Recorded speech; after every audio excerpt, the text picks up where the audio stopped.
Before the war, before the chains, before the fire, there was a prophecy. It was not spoken in the great halls of power. It was not carved into the walls of temples or sung by bards who wanted gold for their verses.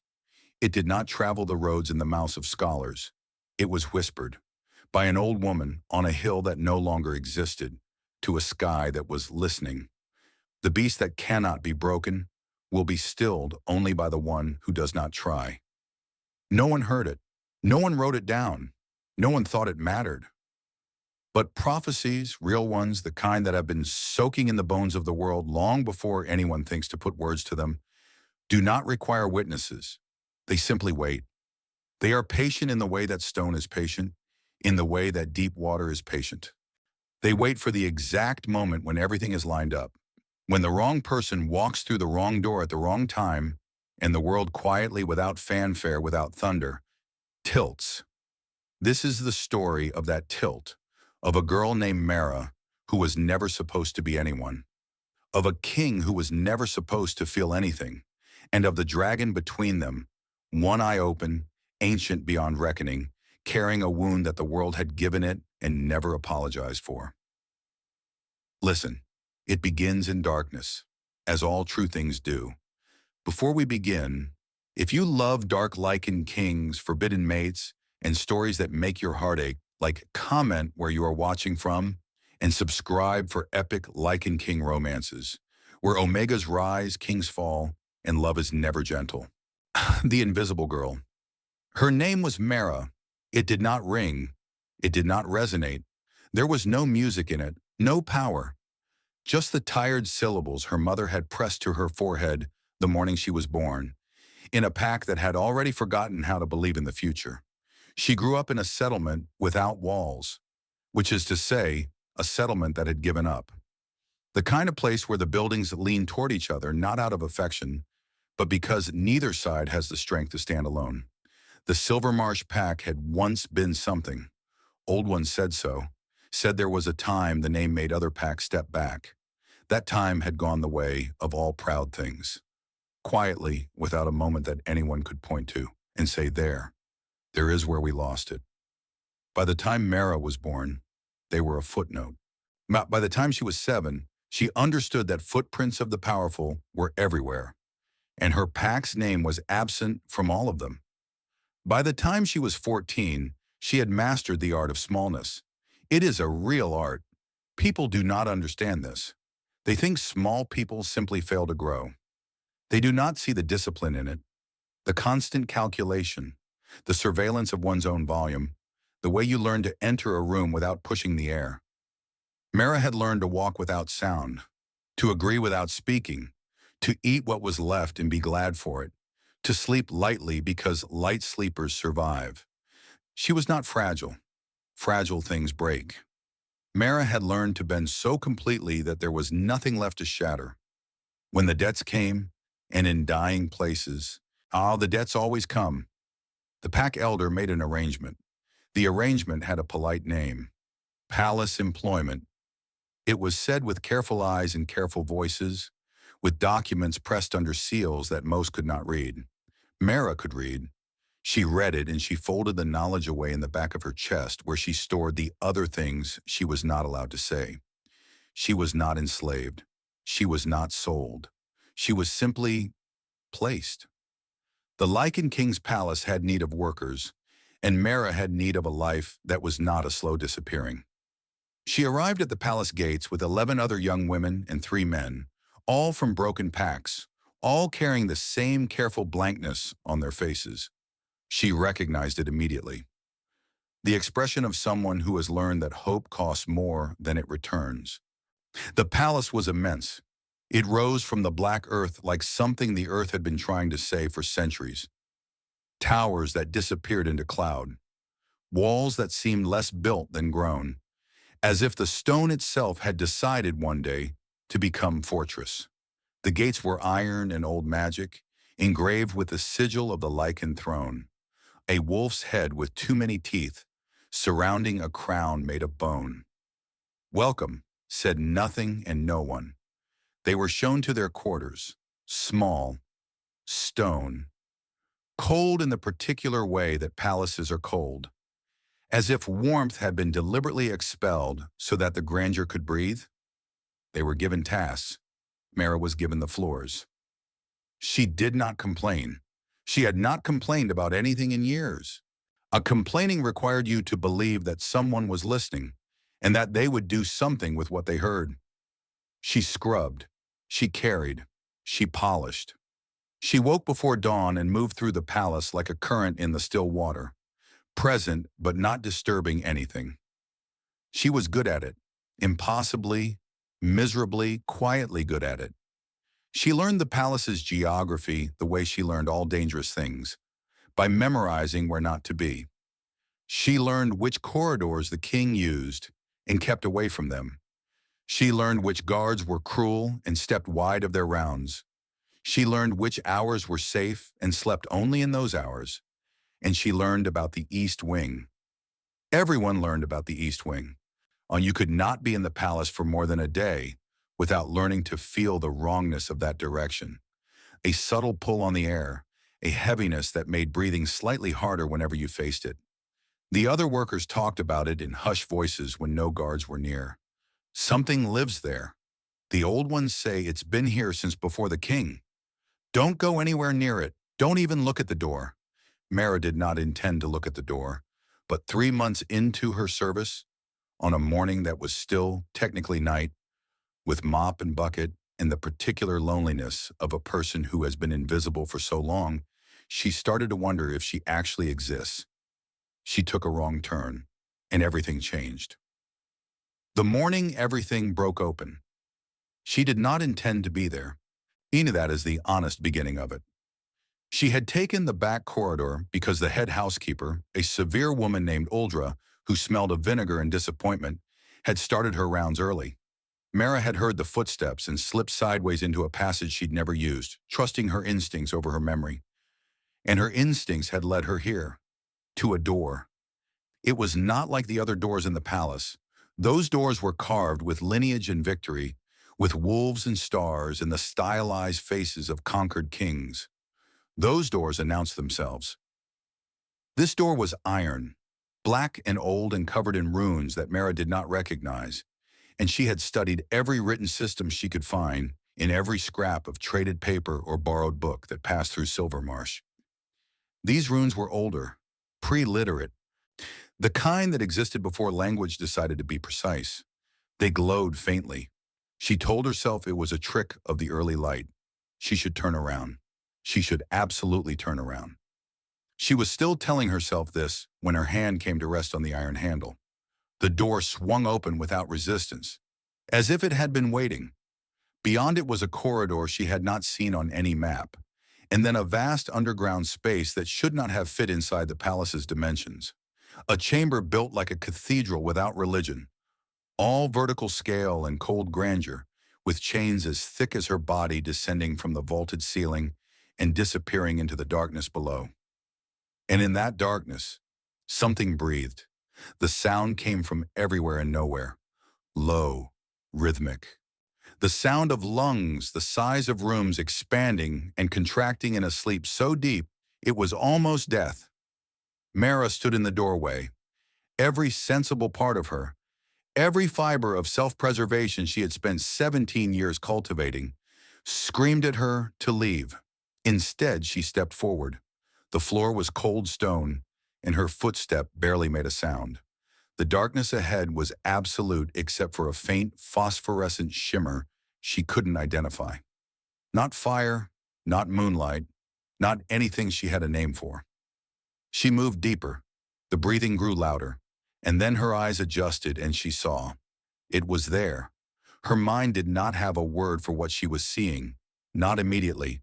Her mind offered her big, then dangerous, then helplessly beautiful, and then the eye opened. One eye, just one, gold and black and ancient. The size of a cartwheel with a vertical pupil that split the light like a knife through silk. It turned toward her with an intelligence that was not human, but was so much older than human that the distinction collapsed. They looked at each other. The girl who had learned to be invisible, and the dragon who had been hidden. The silence between them lasted for a very long time, and then the dragon made a sound. Not a growl, not a challenge. A sound low and resonant that moved through Mara's chest like a struck bell. And in it, somehow, impossibly, she felt something she had not felt in years. Recognition, as if something in her was saying, "There you are," as if something in it was saying the same. She did not run. She did not know why.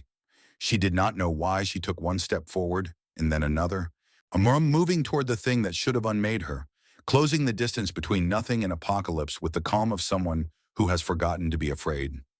"I'm sorry," she whispered. "I didn't mean to come here."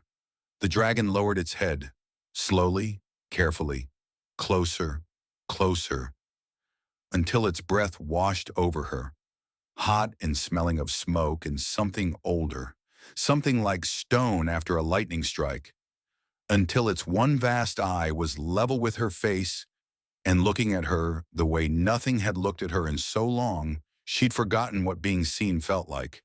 And then it bowed. The chains clattered. The ground vibrated. The dragon bowed its massive head, and the motion was unmistakably deliberate, unmistakably reverent. Mara stood very still, and somewhere above them an alarm bell began to ring. When the dragon's name, its name, the name it had been given before kings or chains or empires had even learned to dream, was Vareth. This is something Mara would not learn for some time. What she learned first was far more immediate. She learned what it looked like from the inside of a situation gone catastrophically wrong. Guards poured into the chamber. 17 of them, Mara counted later, a detail she retained because her mind, overwhelmed, had apparently decided that counting was the thing to do. They came in formation, weapons drawn, faces set in the particular expression of people who are very frightened and expressing it as aggression. They stopped when they saw the dragon's posture. It had moved, not to attack. It had placed itself between Mara and the door. The chains strained. In the runes on the walls pulsed, and Vareth held itself with its spine straight and its one good eye directed at the guards with an expression that was, unmistakably, protective. "Stand down," said a voice that reduced all the shouting to silence. Mara had heard the king's voice before. Everyone in the palace had. It carried in a specific way, not loud exactly, but inevitable, the kind of voice that doesn't compete with the room, the kind that simply arrives and suddenly the room is its. He walked in last. He always walked in last. Mara would learn this too, that the truly powerful never rush toward a scene. They let the scene arrange itself, and then they enter when the arrangement is complete. She had never seen him this close. He was, she struggled for accurate language, imposing in a way that was not purely physical. Yes, he was tall. Yes, there was the breadth of the shoulders, the particular stillness of a body that had survived too many things to be startled. But more than any of that was the gravity of him, the sense that the space around him was subtly distorted, bending slightly toward his presence the way light bends around something too heavy to ignore. His eyes, silver gray, the color of a sky deciding whether to storm, found Mara immediately, then found the dragon, then returned to Mara. His expression did not change, but something behind his eyes shifted, a small, precise recalibration that she recognized because she performed it herself, when something happened that contradicted what she had believed was possible. "You," he said to the dragon. "Her?" Vareth's eye did not move from him, did not blink. The answer in that steadiness was as clear as speech. "Yes, her." The king looked at Mara for a long moment. She looked back. She knew she should probably not be looking directly at him. She was nobody. She was a floor scrubber from a dying pack, wearing a coarse linen work tunic that smelled of polish and exhaustion. She was the kind of person who made herself small to survive. But Vareth was behind her, and Vareth was steady, and something of that steadiness had transferred into her spine. She held the king's gaze. Something crossed his face, too quick to name. "What is your name?" he asked. "Mara," she said. He repeated it, Not with mockery, not with assessment, just repeating it, as if filing it away in a place that would remember. Mara, a pause. Come with me. What the king kept hidden. He brought her to a room she had never been permitted to enter. It was a study, she supposed, though study seemed too small a word for it. More like the interior of a mind that had been making decisions about the fates of thousands for several decades and needed somewhere to put all of it. Maps, not just current ones. Maps going back centuries, with borders drawn and redrawn in different inks until the paper beneath was a palimpsest of ambitions. Shelves of texts, some chained shut.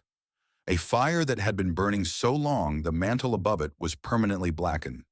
2 chairs, one more worn than the other. He sat in the worn one, the one he used alone. At hours no one else was awake to witness. He gestured at the other. Mara sat. She was conscious of being the strangest thing that had happened in this room, possibly ever. How long have you been in the palace? He asked. 93 days. She said it before she thought about saying it. Numbers were safe. Numbers were just things that were true. He raised an eyebrow. And in 93 days, you found your way to the one door in this palace that should be impossible to find. I took a wrong turn, she said. That door cannot be found by someone who is not meant to find it. The runes on it are not decorative. A silence. The fire shifted. I don't know what that means, she said. I know. He studied her for a moment, not the way powerful people usually studied servants. With the distracted and categorical gaze of someone organizing a problem. This was something else, something more careful. Vareth has been in my possession for 11 years, he said. In that time, it has refused to eat for anyone but its handlers. It has refused to move on command. It has burned 3 trainers, broken the chains twice, and destroyed an entire section of the East Wing that we then rebuilt in stone. A pause. It has never, not once, responded to the presence of any person the way it responded to yours. Mara absorbed this. What do you want from me? She asked. Quietly, carefully. She was not challenging him. She was simply someone who believed in the efficiency of direct questions. He did not answer immediately. He turned toward the fire, and she saw, for just a moment, in the flickering light, something pass across his face that was not the face of a king. Something older. Something that had its own wounds. I don't know yet, he said. It was the most honest thing anyone in power had ever said to her. It terrified her. It also, inexplicably, made her trust him. The bond that could not be explained. Days passed, and then weeks. The palace did not know what to do with her. She was still technically a floor scrubber. She still had her small stone room and her coarse linen and her assigned quarters to maintain. But now there was another task. Unofficial, unannounced, creating a current of confusion and resentment through the household staff like a stone dropped in still water. Every morning before her other duties, Mara went to the East Wing. She sat with Vareth. That was all. She brought no food. She tried once and Vareth ignored it, the same way it had ignored food from everyone else. She brought no equipment, no commands, no agenda. She simply sat on the stone floor near the outer edge of the dragon's reach and did not try to tame it, did not try to impress it, did not want anything from it. And Vareth, for the first time in 11 years of captivity, ate. The handlers could not explain it. The king's advisor could not explain it.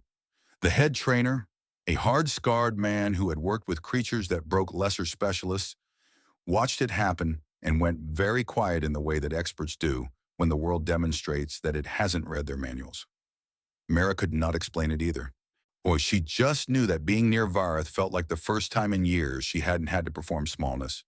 The dragon did not care that she was a nobody from a footnote pack. It did not see her utility or her weakness or her station.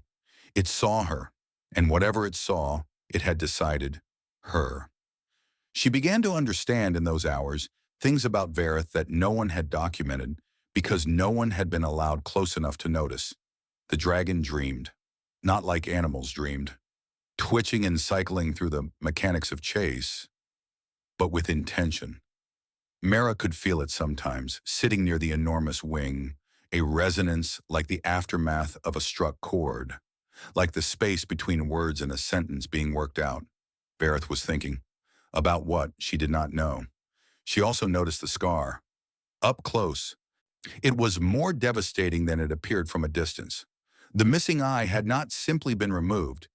It had been violently taken, with something that had left burn scarring around the socket, edges too precise for a natural wound. This had been done deliberately, by someone who knew what they were doing.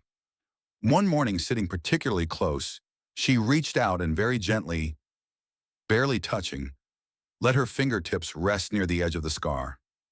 Vareth went completely still, and then it exhaled, a long, shuddering exhalation that moved through Mara's whole body like a wave. Not pain, not fear, relief.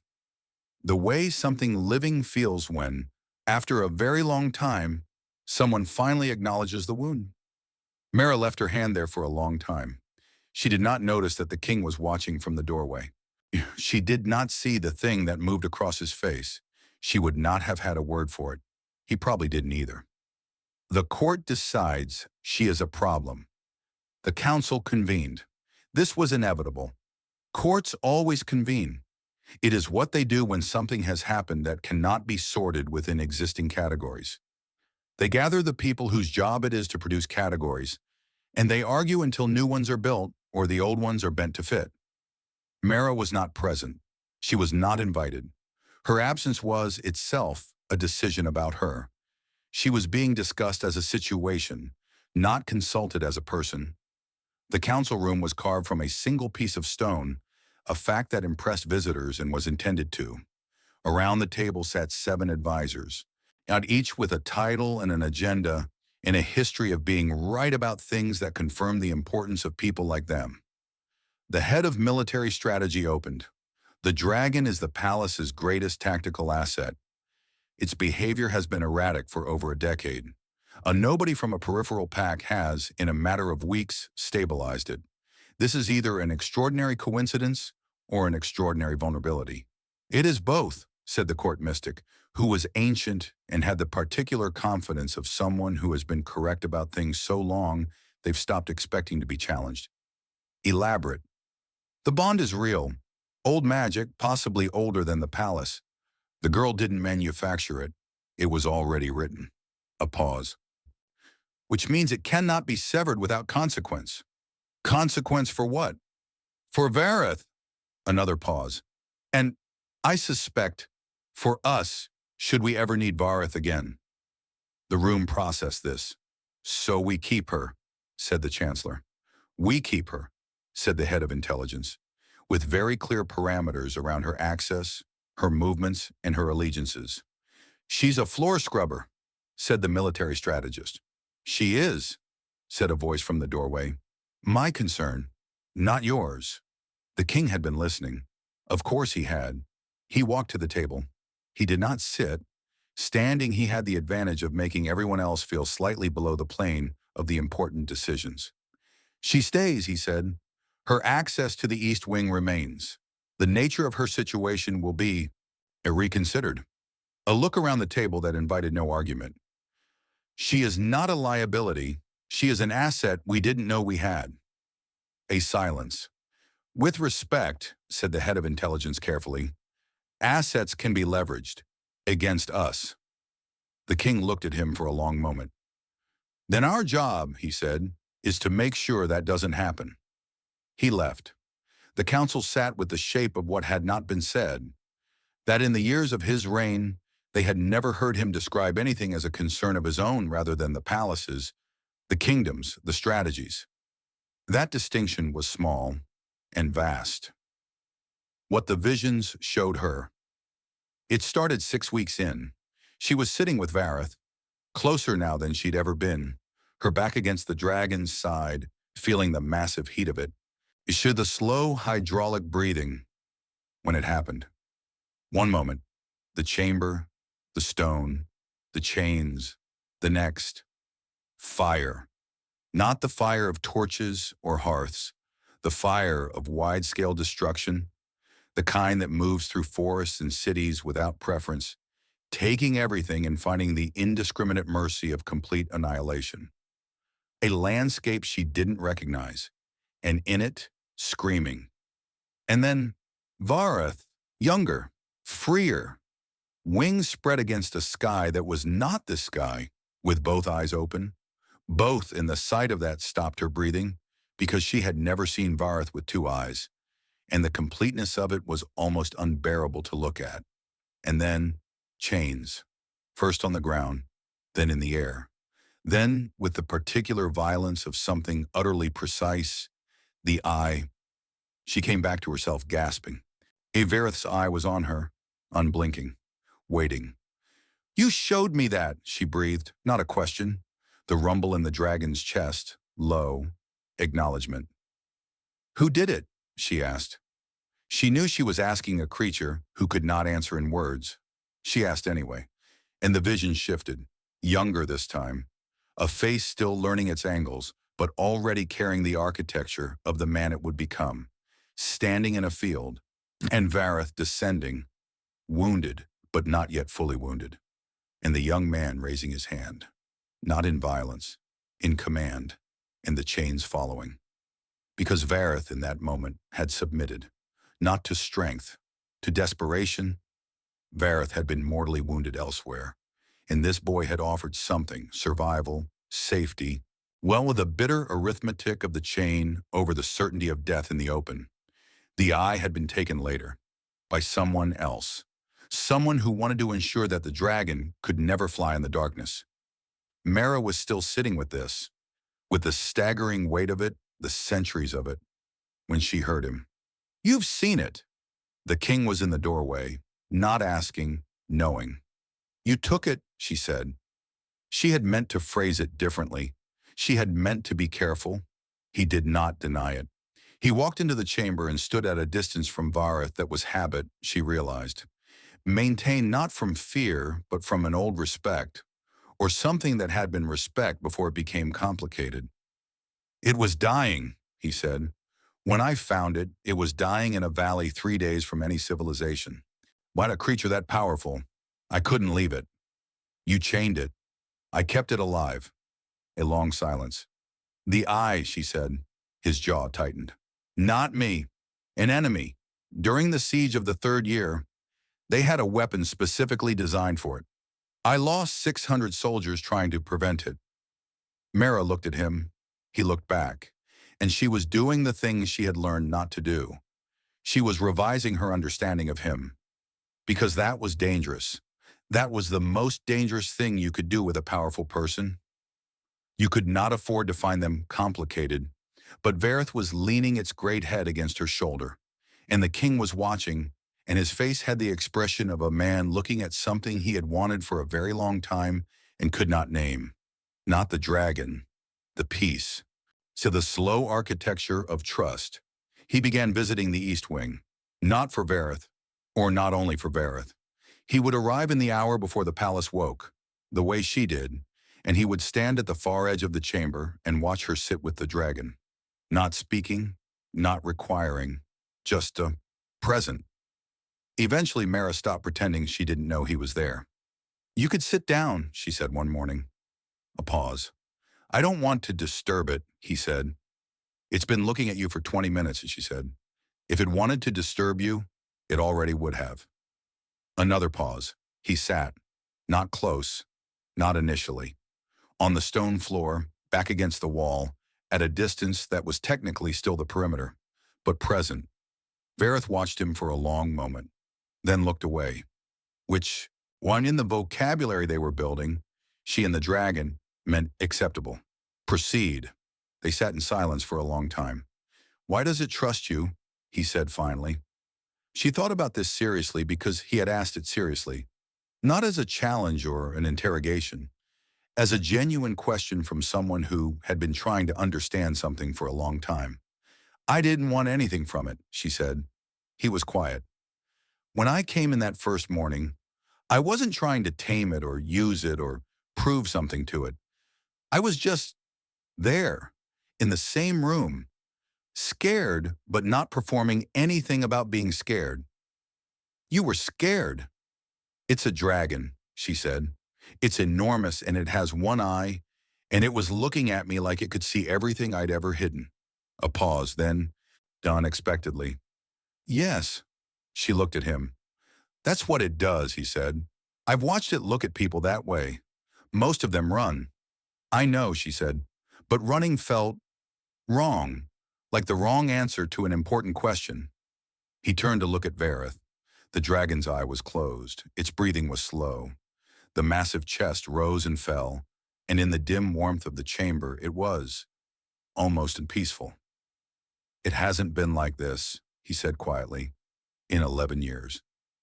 She wasn't sure if he meant the dragon or something else. She didn't ask. Some questions, she had learned, you let settle on their own. When enemies learn what you love. The intelligence services of 3 separate kingdoms had been watching the Lycan Palace for years. This was not remarkable. Powerful things are always watched. What was remarkable was what they had recently learned. Not about the dragon. They already knew about the dragon. The dragon had been a factor in their planning for over a decade. A terrifying constant. A variable that could not be neutralized. A reason that open war had not been attempted. What they learned was something new. A girl, a nobody from a dead pack, who had apparently done in weeks what 11 years of expert handling had failed to accomplish. And the dragon, the weapon that had made the Lycan throne unassailable, would not, according to their watchers, function without her. The 3 kings met. The meeting was brief. The strategy was simple, as the best strategies always are. Take the girl. The Lycan King's weapon would be useless. The Lycan King himself would be compromised. And what had seemed like an impenetrable position would open. They chose a moonless night. They chose people who were very good at quiet. And they were right that it would be simple. They were wrong about what came next. Mara woke to a hand over her mouth and a voice in her ear that said, in an accent she didn't recognize, "Don't make a sound." She made a sound. It wasn't a scream, not quite. More like the involuntary vocalizing of someone who has spent years being invisible and is now being very, very visible against her will. But it was enough. A bag came over her head. Strong hands lifted her. They were fast, efficient. Through a passage she didn't know, out a gate she had never been shown. And then, from somewhere inside the palace, the roar. No, it was not the roar she had heard in the dragon's ordinary communications. Not the low rumble, not the resonant acknowledgement, not even the warning sound she'd heard when unfamiliar handlers came too close. This was something else. This was the sound of something very old and very powerful, discovering that the one thing it had decided to care about was gone. The walls shook. The chains that had held for 11 years, screamed. Even through the bag over her head and the grip of strangers and the fear that was finally overwhelming her training. Mara felt it. The bond. Like a rope pulled taut. Like a string plucked hard. I know, she thought. I know, I'm coming back. She did not know if that was true. She made herself believe it anyway. The king unleashed. They took her south. To a fortress at the edge of the known territories. Old and damp, and built specifically to withstand assault from the outside, which it had done many times. What its architects had never planned for was assault from above. The king arrived at the edge of the battlefield alone. Not exactly alone. His army was there. 3,000 soldiers in formation, standards flying, the carefully organized might of a kingdom that had won more wars than it had entered. But he stood ahead of all of them, at the front, in the gap between one side and the other. And above him, Vareth circled. The chains were gone. The runes on the chamber walls had not prevented it. Nothing had prevented it. When Mara had been taken, the bond had done something to the magic, had somehow rendered the containment insufficient against Vareth's intention. It had simply decided no, and left. The king had found it waiting for him at the palace gates, eye burning, wings spread, every muscle in its enormous body carrying the particular tension of a creature that has decided what it is going to do and is waiting only for someone to point it at the correct direction.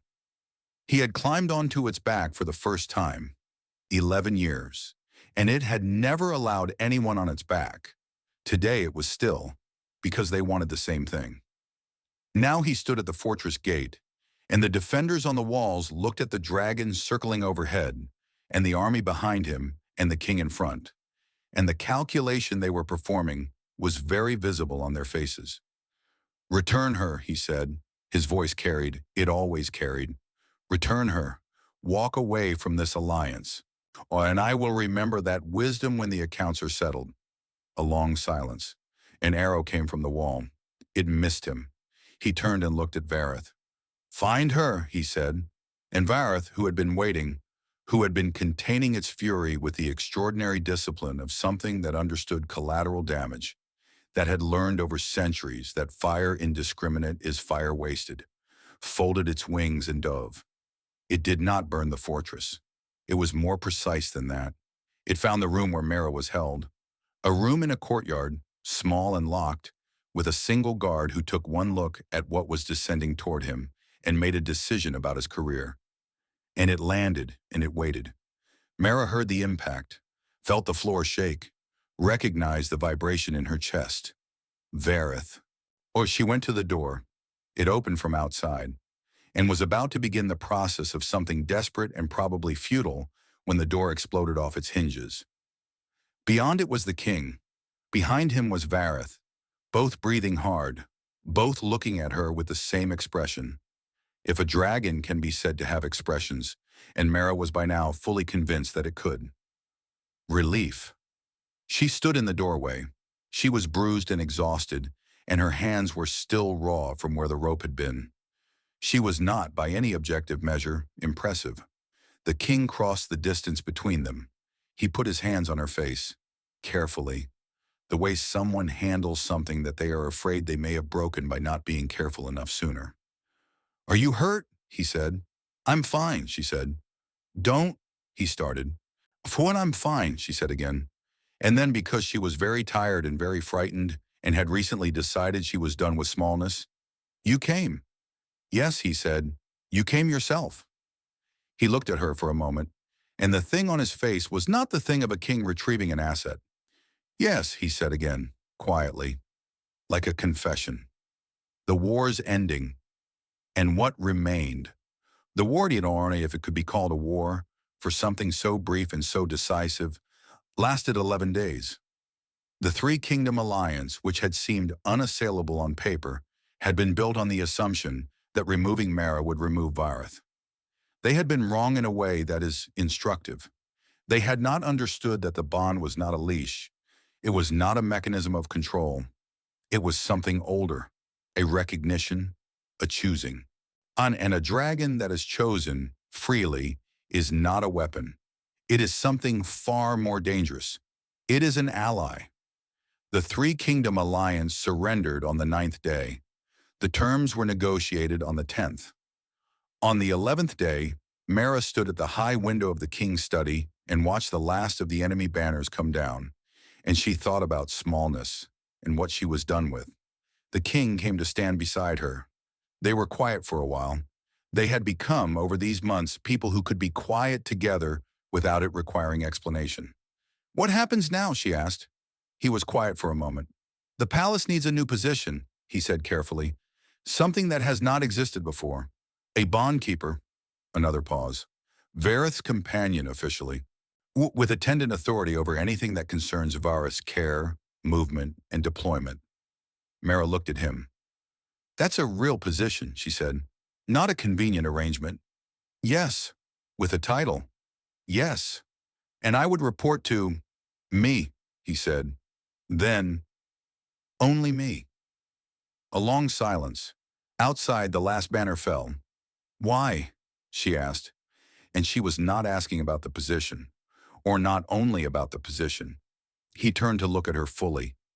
And the thing about his face, the thing she had been trying not to look at for weeks, months, since the day in the study with the fire, was that it was not the face of a king at this moment. It was the face of a man who had been ruling things for so long, he had forgotten what it felt like to be governed by something.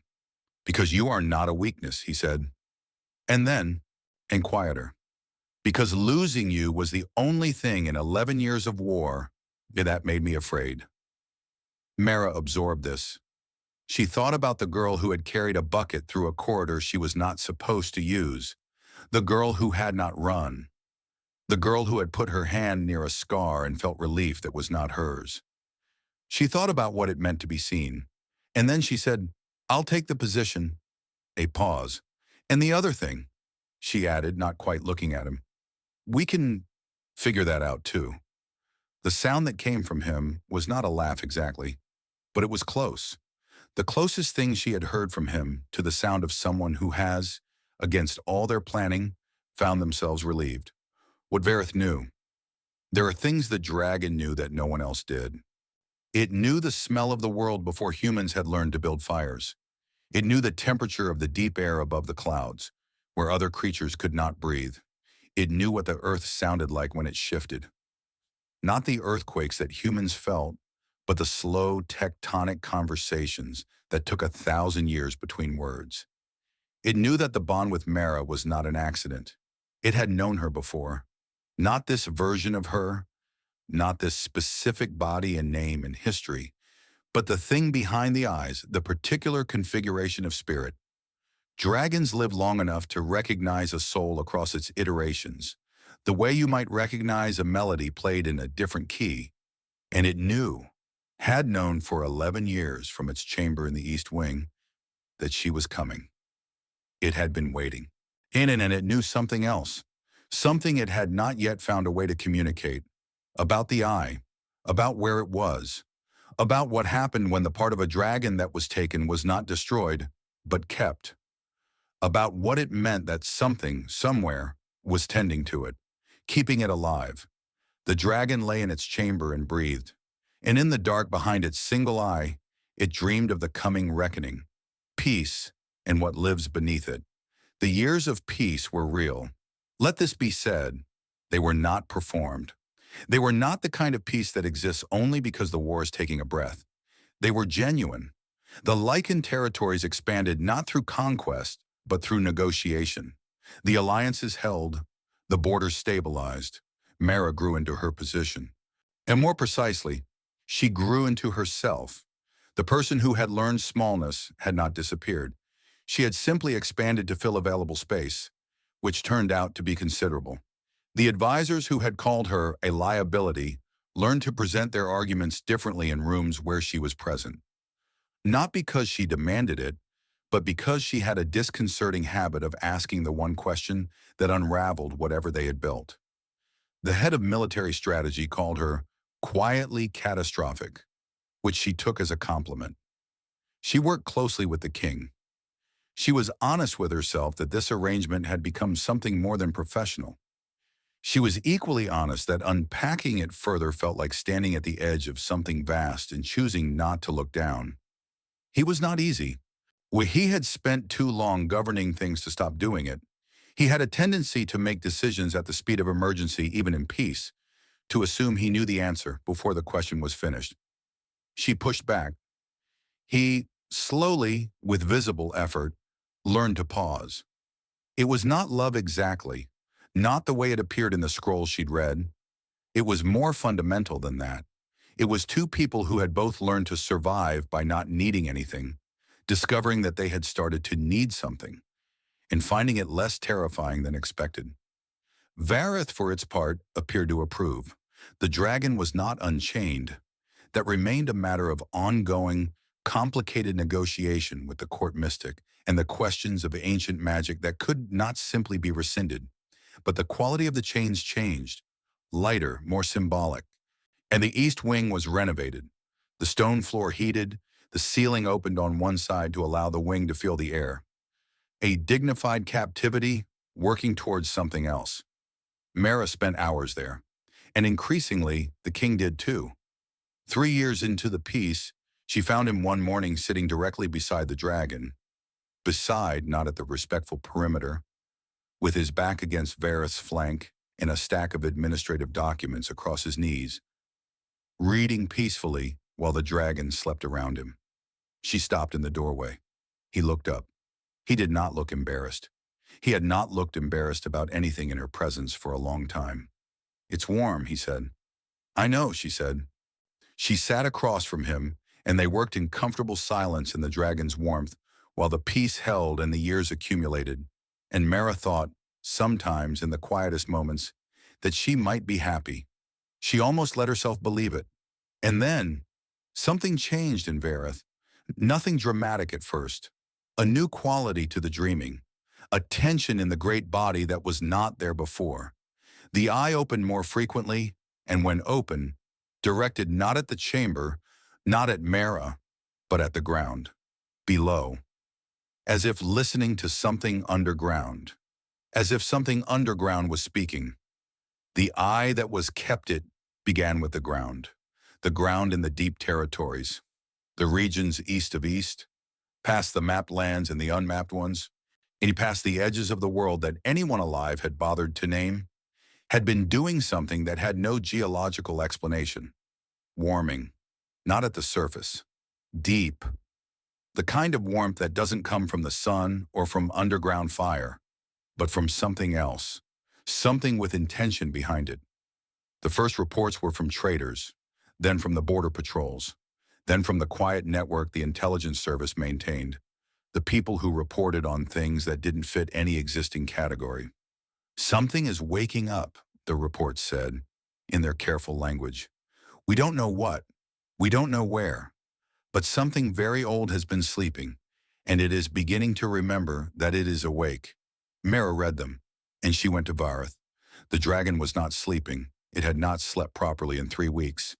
Its eye was open, fixed on the floor with an intensity she recognized. The concentrated focus of something that is both seeing and listening, receiving information through channels that had no human analog. "What is it?" she asked. She did not expect an answer. She never expected answers. She just asked and waited and trusted the bond to give her what it could. And then the vision came, not like the others, not the fractured, glass-like recollections that Vareth had shared before. This was different. This was sharp and clear and three-dimensional, and it hit her like cold water. A cavern, deep underground, carved by something that was not water and not hands. Carved by will, by old intention, the kind that doesn't require tools because it simply decides the shape of stone. And in the center of the cavern, light. A golden black light, pulsing slowly, the exact color of Vareth's eye. The exact color because it was the same. It was the eye, not destroyed, not simply removed and discarded. It had been taken carefully, precisely by someone who understood what a dragon's eye was, what it contained, what it could do if kept alive and maintained and tended over years, and placed in a cavern that had been built to house it. And it had been growing. All this time, all these years it had been growing. Because a dragon's eye is not merely a sensory organ. It is, in the old magic, the part of the dragon that connects to the world's deeper frequencies. It is the seat of the oldest sight. And the enemy who had taken it had known this. They had not wanted to blind Vareth. They had wanted to grow something from it. Only something that would carry the dragon's power without the dragon's will. Something they could use. Something answerable only to them. The vision expanded. Around the cavern, Mara saw figures. She could not make out faces. The vision was not generous with faces, but she could see numbers. Dozens. Organized. Not casual cultists, not opportunists. People who had been working at this for a very long time, with great patience and great investment. They had waited for the bond between Vareth and Mara to form. She understood, because the bond was the key. A complete dragon, eye, body, and bond, would be needed to fully activate what they had grown. They had planned to take Mara. They had been planning it for years. The Three Kingdom Alliance had been theirs, a test, a trial run, and it had failed, in which meant they would try again, differently, more carefully. Mara came back to herself on the floor of the East Wing, with Vareth's breath on her face and the dragon's single eye looking at her with an expression that was the most human thing she had ever seen on a non-human face. "I should have told you sooner. I didn't know how. I was afraid of what it would cost you." "Don't be afraid," she said, out loud, to the dragon, in the East Wing of a palace, to an enormous ancient creature that had seen civilizations begin and end. "We'll figure it out." Vareth lowered its head to her shoulder, and the rumble in its chest was something she was only beginning to find the right word for. Not grief, not anger, gratitude. She found the king in his study. He was not surprised to see her, because she had developed a habit of appearing in his study when things required figuring out, and he had developed a habit of making room for that. He read her face. "Tell me," he said. She told him. All of it. The cavern, the eye, the organization, the years of patience, the plan that the three kingdoms had been a distraction from. Someone far more dangerous, far more considered, far more invested in what Vareth represented. He listened to all of it without interrupting. This was new. He had learned it, the way he had learned other things in her presence, with effort and will, and the understanding that listening was not the pause before action, but an action in itself. When she finished, he was quiet for a long moment. Then, "You knew the peace would be temporary." "Yes," she said. "Dorian, did you think it would be this?" "No," she said honestly. "I thought it would be something we could see coming, something political, not something that has been building underground for decades." He stood, went to the window, looked out at the territories that were, for this moment, still his. "We'll need to find the cavern," he said. "Yes." "Before they're ready." "Yes." A pause. "Vareth will have to lead us," he said. "Yes." She stopped. "But not in chains." He turned to look at her. "What's left of them is symbolic anyway," she said. "And Vareth needs to be what it is. Fully. If we're going to face what's in that cavern, we need what Vareth actually is, not what we've been keeping it as." The king was quiet. She held his gaze. "Shudra, you're asking me to release the only thing that has kept this kingdom unassailable," he said. "I'm asking you to trust what chose you," she said. "Beat. What chose us," she corrected. The room held the weight of the decision for a moment, and then the king moved. He went to his desk and took out the authority that no one alive had ever seen him use. The seal of the old compact, the original terms under which Vareth had been placed. He crossed out the clause that held. He looked at her. "Together," he said, not a command, an agreement. "Together," she said. That night, deep beneath the earth, in a cavern no cartographer had named, the eye burned brighter, and a voice moved through the stone, through the roots and rock in compressed centuries, it reaching upward like smoke finding its way through cracks. The bond is complete. And what was taken remembers what it came from. Soon, far above on the threshold of the East Wing, Vareth lifted its head, and the sound that came from it was like nothing it had made before. Not rage, not grief, not the warning sounds of a creature in chains. This was the sound of something that had been diminished for a very long time, standing in the first moment of its wholeness, feeling the shape of itself as it was supposed to be. This was a dragon that knew what was coming, and was, for the first time in years, ready. End of part 1. The story continues. Thank you for listening. If the darkness found you, you were meant to hear it. The Lycan King's one-eyed dragon will return.